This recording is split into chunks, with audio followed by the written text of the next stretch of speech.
ನಮಸ್ಕಾರ ವೀಕ್ಷಕರೇ, ನಮ್ಮ ಮಲ್ಟಿಮೀಡಿಯಾ ಚಾನಲ್ಗೆ ಸ್ವಾಗತ ಸುಸ್ವಾಗತ. ವೀಕ್ಷಕರೇ, ಗುಪ್ತಚರ ಇಲಾಖೆಯ ನೇಮಕಾತಿ ಒಟ್ಟು 660 ಹುದ್ದೆಗಳಿಗೆ ಅರ್ಜಿ ಕರೆಯಲಾಗಿದೆ.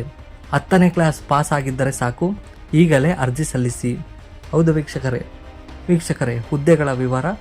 ಈ ಹುದ್ದೆಗಳಿಗೆ ವಿದ್ಯಾರ್ಹತೆ ಏನಿರಬೇಕು, ವಯೋಮಿತಿ ಎಷ್ಟಿರಬೇಕು, ವೇತನ ಶ್ರೇಣಿ ಎಷ್ಟಿರಬೇಕು, ಅರ್ಜಿ ಸಲ್ಲಿಸಲು ಪ್ರಮುಖ ದಿನಾಂಕಗಳು. ಬನ್ನಿ, ಇದರ ಬಗ್ಗೆ ಫುಲ್ ಅಪ್ಡೇಟ್ ಕೊಡ್ತಾ ಹೋಗ್ತೀನಿ. ಈ ವಿಡಿಯೋನ ಎಲ್ಲೂ ಸ್ಕಿಪ್ ಮಾಡ್ದಲ್ಲೇ ನೋಡ್ತಾ ಹೋಗಿ. ಹಾಗೆ ಪಟ್ಟಂತೆ ನಮ್ಮ ಚಾನಲ್ಗೆ ಸಬ್ಸ್ಕ್ರೈಬ್ ಮಾಡಿ ಮರಿಬೇಡಿ. ವೀಕ್ಷಕರೇ, ಇಂಟೆಲಿಜೆನ್ಸ್ ಬ್ಯೂರೋ ರಿಕ್ವೈರ್ಮೆಂಟ್ 2024 ಗುಪ್ತಚರ ಇಲಾಖೆ ನೇಮಕಾತಿ ಸಂಪೂರ್ಣ ವಿವರ. ನೇಮಕಾತಿ ಸಂಸ್ಥೆ ಇಂಟೆಲಿಜೆನ್ಸ್ ಬ್ಯೂರೋ. ಖಾಲಿ ಹುದ್ದೆಗಳು 660. ಸಹಾಯಕ ಕೇಂದ್ರ ಗುಪ್ತಚರ ಅಧಿಕಾರಿ. ಉದ್ಯೋಗ ಸ್ಥಳ ಅಖಿಲ ಭಾರತ. ಇಂಡಿಯಾದಲ್ಲಿ ಎಲ್ಲಿ ಬೇಕಾದರೂ ನಿಮ್ಮನ್ನ ಹಾಕ್ಬೋದು. ವೀಕ್ಷಕರೇ, ಹುದ್ದೆಗಳ ವಿವರ.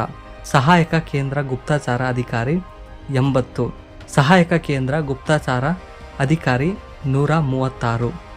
Junior intelligence officers 120. Junior intelligence officers ಇನ್ನು 2ನೇ ಭಾಗ ಕಾರ್ಯನಿರ್ವಾಹಕ 170. ಭದ್ರತಾ ಸಹಾಯಕ ಕಾರ್ಯನಿರ್ವಾಹಕ 100. Junior intelligence officers 2. ಟೆಕ್ 8. ಸಹಾಯಕ ಕೇಂದ್ರ ಗುಪ್ತಚರ ಅಧಿಕಾರಿ 2. Civil works 3. Junior intelligence officer motor ಸಾರಿಗೆ 22. ಹಲ್ವಾಯಿ ಮತ್ತು ಅಡುಗೆ 10. Care taker 5. ಆಪ್ತ ಸಹಾಯಕ 5. ವೀಕ್ಷಕರೇ, ಈ ಹುದ್ದೆಗೆ ವಿದ್ಯಾರ್ಹತೆ ಏನಿರಬೇಕು? ಇಂಟೆಲಿಜೆನ್ಸ್ ಬ್ಯೂರೋ ಅಧಿಕೃತ ಅಧಿಸೂಚನೆಯ ಪ್ರಕಾರ ಅಭ್ಯರ್ಥಿಯ ಮಾನ್ಯ ಪಡೆದಿರುವ ಶಿಕ್ಷಣ ಮಂಡಳಿಯಿಂದ 10ನೇ ಹಾಗೂ 12ನೇ ವರ್ಗ ಪಾಸ್ ಆಗಿರಬೇಕು ಎಂದು ಇಂಟೆಲಿಜೆನ್ಸ್ ಬ್ಯೂರೋ ಅಧಿಸೂಚನೆಯಲ್ಲಿ ಪ್ರಕಟಿಸಲಾಗಿದೆ. ವೀಕ್ಷಕರೇ, ಇನ್ನು ವಯೋಮಿತಿ ಎಷ್ಟಿರಬೇಕು? ಇಂಟೆಲಿಜೆನ್ಸ್ ಬ್ಯೂರೋ ಅಧಿಕೃತ ಅಧಿಸೂಚನೆಯ ಪ್ರಕಾರ 12 ಮೇ 2024ರಂತೆ ಗರಿಷ್ಠ ಅಭ್ಯರ್ಥಿಯ ವಯಸ್ಸು 56 ವರ್ಷಗಳು ಮೀರಬಾರದು ಎಂದು ಇದೆ. ವೇತನ ಶ್ರೇಣಿ ಅಧಿಸೂಚನೆ ಪ್ರಕಾರ ತಿಂಗಳ ವೇತನೆ 21,700 ರಿಂದ 69,100 ರೂಪಾಯಿವರೆಗೆ. ಪ್ರಮುಖ ದಿನಾಂಕಗಳು.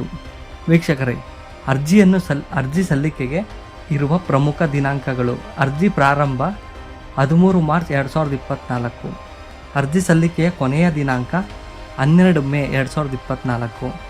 ನೋಡಿದ್ರಲ್ಲ ವೀಕ್ಷಕರೇ, ಇದನ್ನು ಮಿಸ್ ಮಾಡ್ಕೊಂಬಿಡಿ ಅಂತ ಹೇಳ್ತಾ, ಇವತ್ತೇ ಹೋಗಿ ಅರ್ಜಿ ಸಲ್ಲಿಸಿ ಅಂತ ಹೇಳ್ತಾ, ಈ ವಿಡಿಯೋ ನಿಮಗೆ ತುಂಬ ಉಪಯೋಗ ಆಗಿದೆ ಅಂತ ಅಂದ್ಕೊಂಡಿದ್ದೀನಿ.